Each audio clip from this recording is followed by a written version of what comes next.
Madoka fans, rejoice! Today we're cleansing our soul gems and diving back into the magical world of Madoka Magica. With a new anime released this year, we thought it would be great to continue exploring the different gemstones we think our favorite magical girls are using in their endless fight against witches.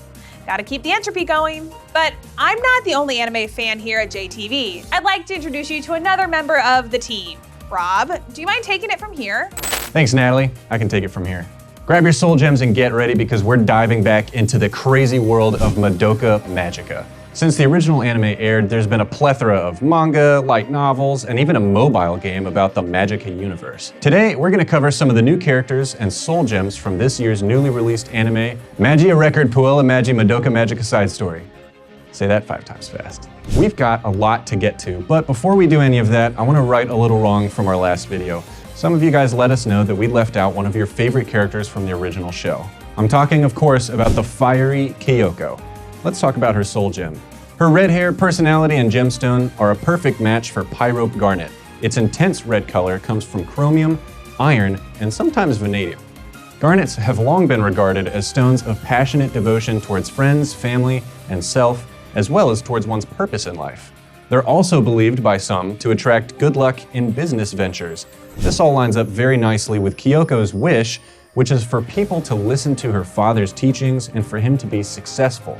Of course, no good deed goes unpunished in this show. When her father finds out about her wish, he goes mad and murders her entire family.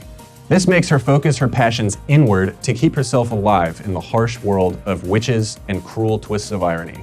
Geez, are there any happy storylines in this show? Come on. All right, now that we've got that sorted out, let's move on to some new stuff. Sounds good?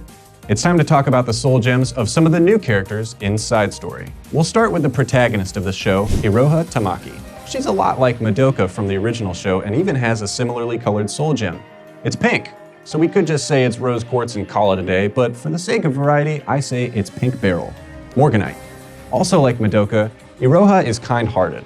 Her hobbies include being shy and worrying about other people. She has healing abilities, and her wish was to save her younger sister Yui's life. This all aligns nicely with morganite, which is thought by some to calm a stressful life. It's also supposed to clear any unconscious resistance to healing, which is handy if you're the healing type. And just in case you forget who the helpful, loving healer is, she's even got pink hair. I don't know if the Assassin's Creed getup fits the vibe, but I'm here for it. Next, let's look at Yachiyo Nanami. If she looks sad, it's probably because she's been fighting witches for 7 years. That kind of thing tends to sour your disposition a little bit. She's the oldest of the group, so it makes sense that her soul gem is the Wisdom Stone. It's a sapphire, or at least I think so. Sapphire is highly valued by gem collectors of all kinds, including the more spiritually inclined. Among its supposed powers are promoting mental clarity, healing eyesight, and protecting against negative energy, which is especially handy when you fight witches all day. Interestingly enough, the 2 Japanese characters that make up her name stand for Seven and Sea. She uses water magic, creates shields and spears out of water, and her blue soul gem is in the shape of a crescent moon, a symbol often used to represent ebb and flow, like we see in the tides. It all just fits together so nicely. Yachiyo isn't the only one who uses water in her fight against witches, though. There's also Reina Minami.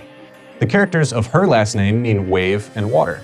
She fights with a trident, and she has the ability to shapeshift, kind of like how water changes its form to fit its container. Is that a stretch? Maybe. More obviously, she can manipulate water to an extent and create an explosion of water with her magia, Infinite Poseidon. She's even got a pretty watery colored soul gem. Could it be anything other than aquamarine? It's considered by some to be a stone of courage, which would help with the confidence that she sometimes lacks. She has trouble opening up to people and likes to talk a big talk, even though she may not be able to back it up. I don't know how much wearing an aquamarine 8th note would help with all of that, but of all the stones that she could have, I think she's got the right one. Next, I want to talk about the soul gem of Momoko Togame. It's a lovely deep red, and she wears it on her chest. It's in the shape of a shield, which has me thinking hers could be opal, specifically fire opal.